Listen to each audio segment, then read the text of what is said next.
another busy weekend.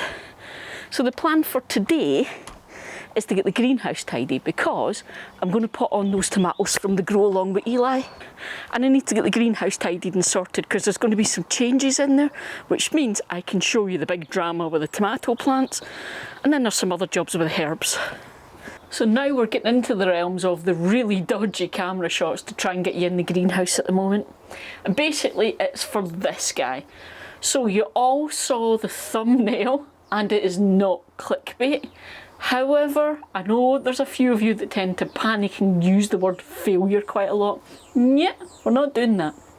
All that happened was, remember in the pepper update I told you that I'd had a wee issue with the quadgrow and the getting nutrition to the plants? Well, it hit all of the plants. So those of you who've been on this journey with me for a while know that when tomato plants and pepper plants get hit with nutrition problems very early on in setting and bringing on fruit, it can cause blossom end rot. So here's a thing that's good to know for anyone who is relatively new or has never had this. Blossom end rot is specifically caused by calcium, or rather lack of calcium. The plant's not getting the calcium it needs. However, the majority, vast majority of the cases, it's not that the nutrition, the calcium, the minerals, etc. isn't there in the soil, it's that the plant can't access it in the soil, okay? So if you have blossom end rot, the first thing to do is not to go and add any form of calcium things to the soil, okay? It's actually to check on your watering.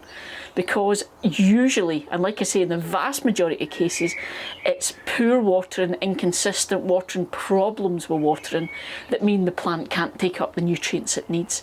And that's what's happened here. Okay, so I said I had those issues, and all it was, I had run out of the feed that I normally use in my quadgrows. I normally use the stuff that comes with the quadgrows, but I had run out, so I had used just what I had around, which was a seaweed feed. Now this happened last year, and a few of you spoke to me about it because you did it too. You know how when you have organic plant feeds, it tells you, it gives you all specific storage instructions, usually around the whole be careful with the temperatures you store it at and how long you store it for, etc, etc. Well, you can imagine what happened when I put that into a quadgrow reservoir where it sat for a few weeks in the water, just stagnant water, in a black reservoir in a greenhouse getting heated up by the sun. Yep, it started to ferment. It went stinky like you wouldn't believe. And not only did it go stinky, but all the smell, you cannot believe the smell. So what we had to do was take everything out the greenhouse, take all the plants out of the pots, wash all of the pots, wash the reservoirs, wash or replace the feeder mats, and then pot everything up again, which is fun when you've got full-size plants to do that with. So like I say, it happened last year, but I didn't twig at all that it was the same thing that happened this year. And luckily, because it happened last year, I caught it early.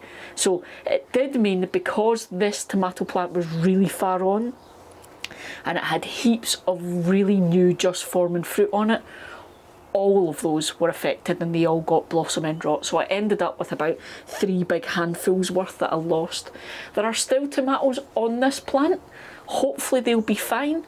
But just in case, the lovely Lindsay, now you guys know Lindsay, I've mentioned her before. Lindsay is one of our subscribers and she has her own Instagram channel. She's been here, done this on Instagram. I'll put it below.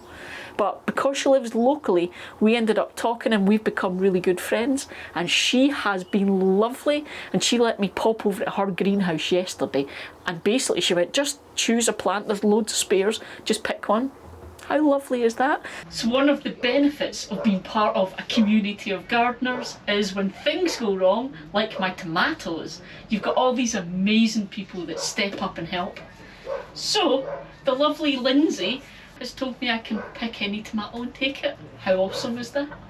Now just to choose. Oh. Absolutely perfect. I'm off for this one. But we're going to grow this along so that if this doesn't give us any tomatoes, we've got this one, so hopefully we won't miss out completely.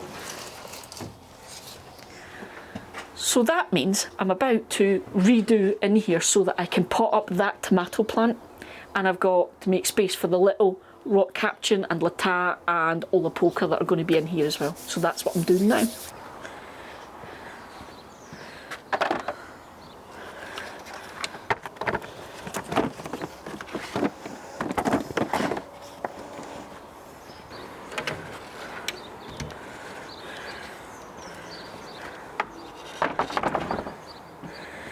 Remember I said I don't have space in the greenhouse, so I just set up something temporary out here.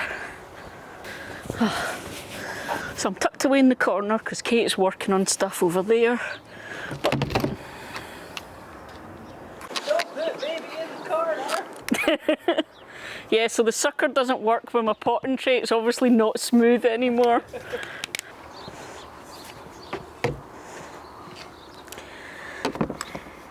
Yeah, you never see all this kerfuffle on Beech Grove, do you?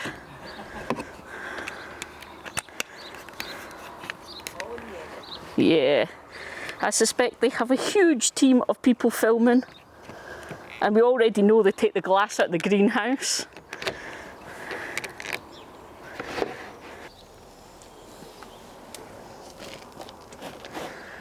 So just because I always try and tell you useful stuff, one of the things you might notice over the last few videos, I'm not using seed starting mix anymore. We're way past that. So you'll see the stuff I'm using now is not quite as finely sieved. Just because, well, number one, I'm not as worried. I'm not starting tiny little seedlings. So I'm not as worried about things in the soil that could damage them. But also, these are all getting taken from one pot and put in another pot.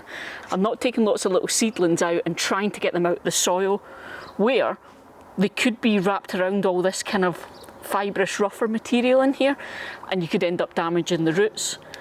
When you're just moving from one pot to another, you're not disturbing the roots, so it's not as much of an issue. But also the main thing is once we're talking about plants at this size and you're putting them in the pots, you want a bit of nutrition. So this has got way, way, way more compost in it than my seed starting mix would have. Okay, so that's plenty to get started with. Oh, right. So for the grow along with Eli guys then, let's start with the tomatoes. So I tried 4 varieties, but only 3 took for me. So you can see them here. Now, a few folk on Instagram have already commented that they're seeing a similar thing to me. This is the olapoka. They have been much, much stronger than all of the other ones. A much stronger, more rigid stem, you can see there. Much more growth, much taller. The rock capture on this side are again tall. That's the lata. The lata are on this side, and again they're quite tall, but they're not as strong, not as thick stemmed. These ones apparently do more of a sprawly thing. They'll go over the side of the pot and sprawl. So I'm not surprised that they're kind of lanky, I would even call it. In the centre, and you can't quite see them, is the rock caption, which are beautiful. They're quite short, but they're really strong and sturdy. Lots of little branched growth on them, so I think they're going to be really good. So that's the 3. I need to get them potted up. Now, like I said, I'm not sure how they're going to do outdoors, so I'm going to do some in the greenhouse as well, and that way I can compare things so that I've learned for next year. But potting these on is the same as potting anything else on. You don't want to pot on into too big a pot to start with. So I'm moving them from this sort of size pot to this next size up. So basically that will just go in there and let me get a finger around the edges to add some more compost. That's roughly how you judge the size. You don't want to put them into too big a pot straight away, because when you're watering, all that soil will hold on to the water because there's not enough of a root system to use it up. So they can end up sitting in the wet and that can rot the roots. So that's basically why you do different pot sizes. I don't always do this when I'm putting them in a quadgrow, because they don't sit in wet soil in the same way in a quadgrow, because it has a feeder mat system. So that's why you'll see me doing things in different ways depending on how I'm planting them, where I'm planting them, what have you. But here we go then. So now this is going to be the whole label thing. Label, label, label, or I'm going to get lost. So I'm going to use that label for the first one. And I remembered this time, guys, I've brought the labels with me.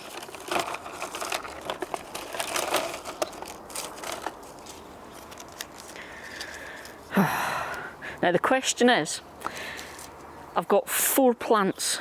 Who do we think might want some cherry tomatoes, Kate? God, no.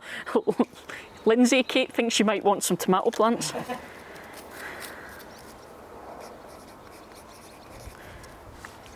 I'll see if Dot maybe wants them. Right, so I've got labels done.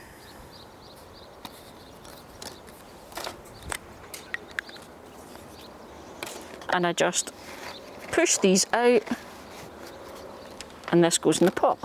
Now the thing with tomato plants, you guys have heard me talk about this, you can plant them deep, so you can plant that stem and it will become roots.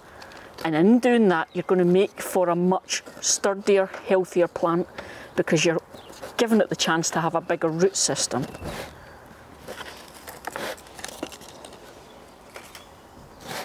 So that's what we're doing here.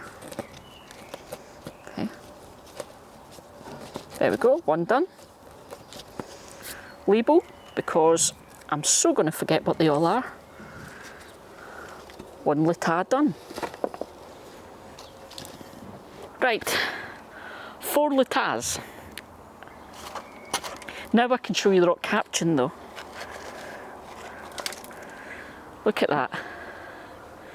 It's just got a really nice, rigid, strong stem and lots of leaves. I'm really chuffed with this. So I can't give this away because I've only got 2.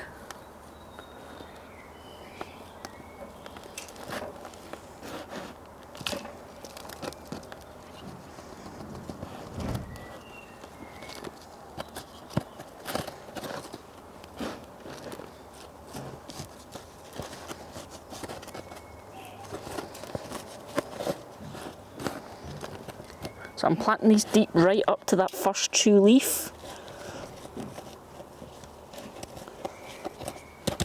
And there we go.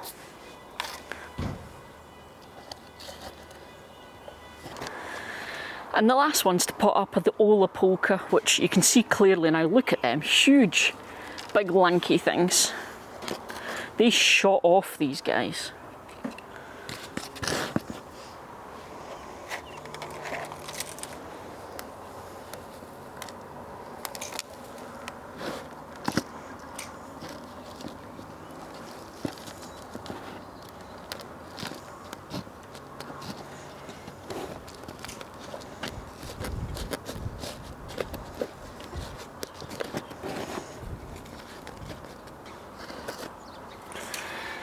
So there we go, that's all of the little Grow Along with Eli dwarf tomato plants potted on. Like I say, the plan is to have 1 of each of these outdoors and 1 in the greenhouse, just so we can see how it goes. So my lucky neighbours will be getting the rest. So for those of you new to the channel, you may not know the story about my greenhouse, but it's only 6 foot by 8 foot, so it's actually a lot smaller feeling than it looks on camera, which means I have to be really clever about how I use the space. To do that, these wooden benches or greenhouse staging I use actually fold flat, and that lets me have the greenhouse set up in 3 ways. So I can have all of the benches up, which is what I do kind of winter time and very early spring when I'm dealing with a lot of seedlings and sowing and things. This time of year when I've got the tomatoes grown, I put one side down flat on the floor, and that gives me all this space for the tomatoes. I can also have this one down as well, so I can have both sides completely flat. And I used to do that. I don't these days because I actually prefer having the peppers at eye line. But you know, the option's there.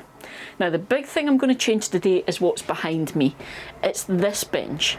At the minute, this has what I call my watering bed. It's basically a capillary system that I built that waters my little seedlings and pots for me.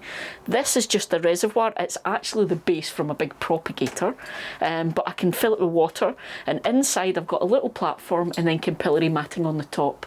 The platform keeps that out of the water, but the sides drop into it, so it can then, if you like, it acts like a wick. It draws the water up and keeps this mat wet, and then any of the pots that are sitting on it are then pulling the water up from the bottom through the soil, and that lets me water from the bottom and keep everything going.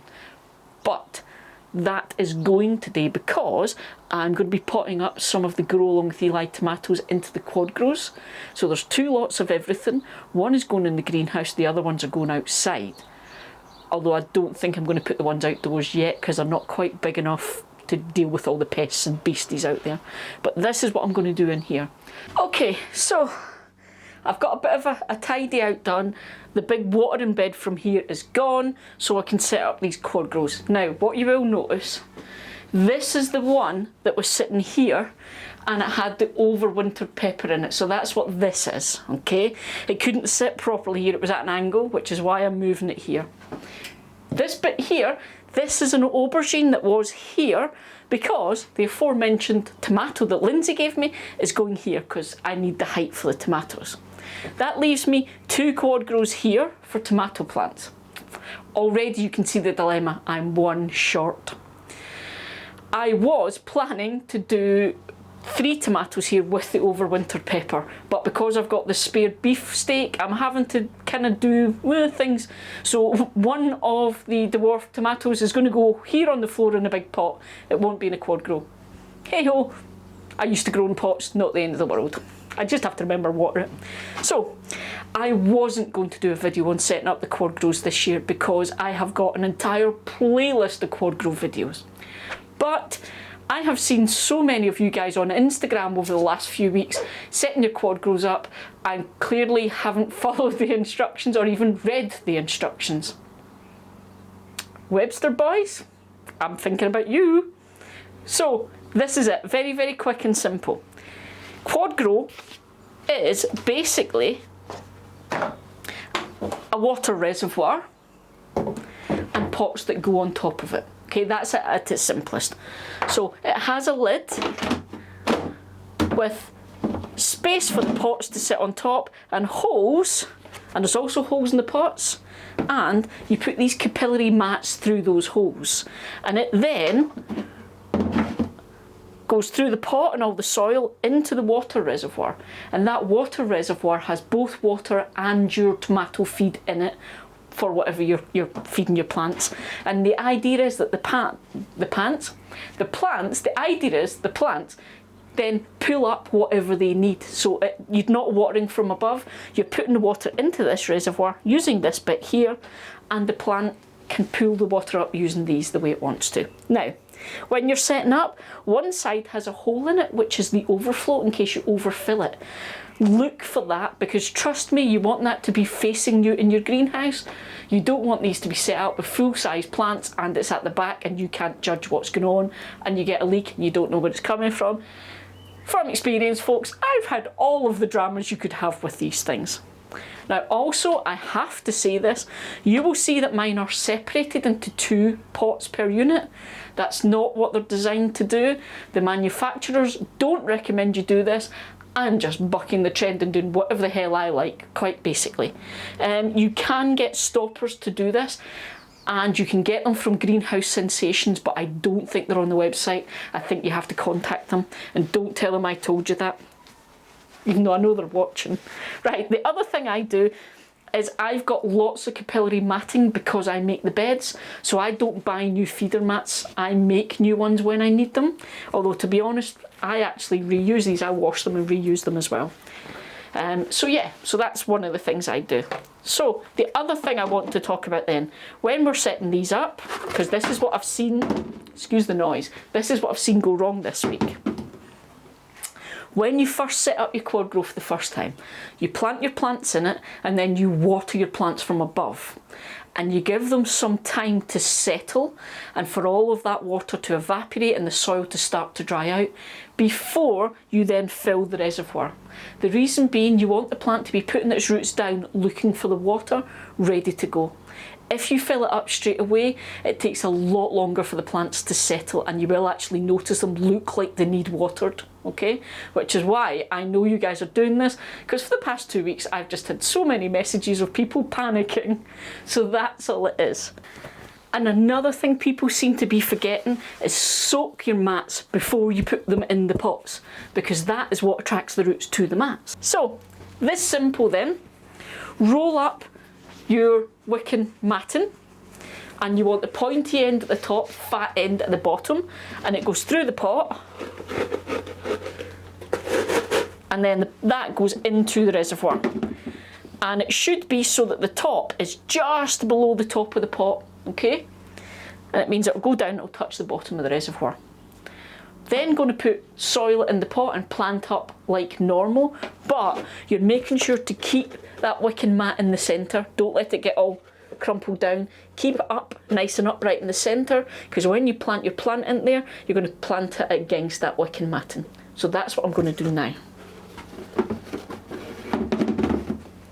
I'm not going to take you through it all because it's really boring, and it's also incredibly simple. You guys know how to plant a plant. Come on. So I'm going to start with this one, which is going to have the tomato plant. So I'm going to put a huge big cane in here, which is what's going to support the tomato plant as it grows.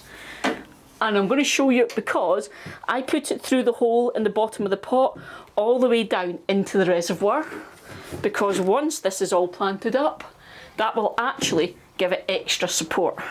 So I have to tie it at the top.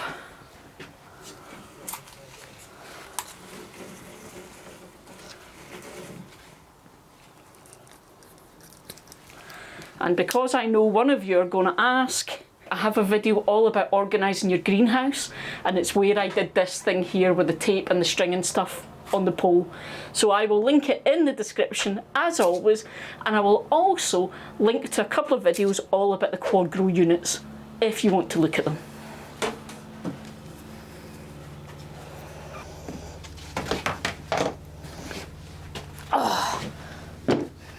Again, because I get asked, I do not use fancy compost in here at all.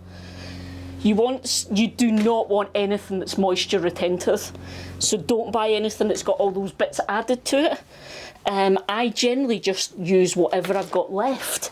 I have even used spent compost, because the plant is getting fed. Well, the way I do it, the plant is getting fed from the reservoir. I put liquid feed in the reservoir, so I'm not worried about it being really amazing compost. Now I'm going to stop there and I'm going to put the plant in, which is going to be fun, because I don't normally pot things on when they're this size. Normally I've done it by now. So first things first, label. This is a mortgage lifter. There's my label. I'm not going to keep this stake, but Lindsay, these are awesome little ties, so I'm going to reuse this, and I'll use that to tie it to this stake.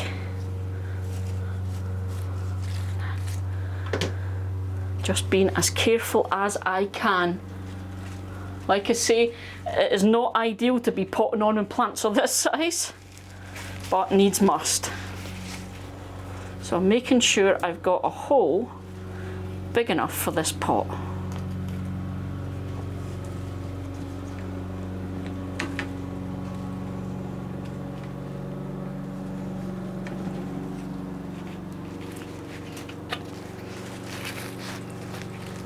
Made sure I've loosened that.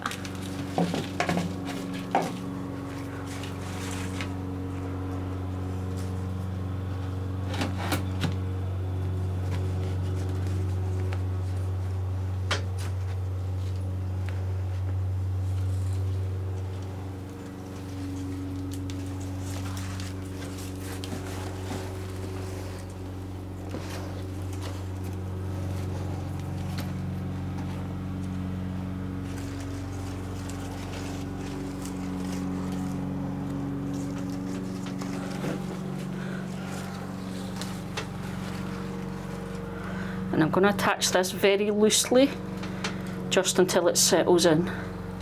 Now we just wait and see how this does. But thank you so much, Lindsay, for the plant. Much appreciated. Now this has been planted in to a unit that is already functioning, so I'm going to keep an eye on this and see how it does. The little tomatoes are going into one that I'm starting from scratch.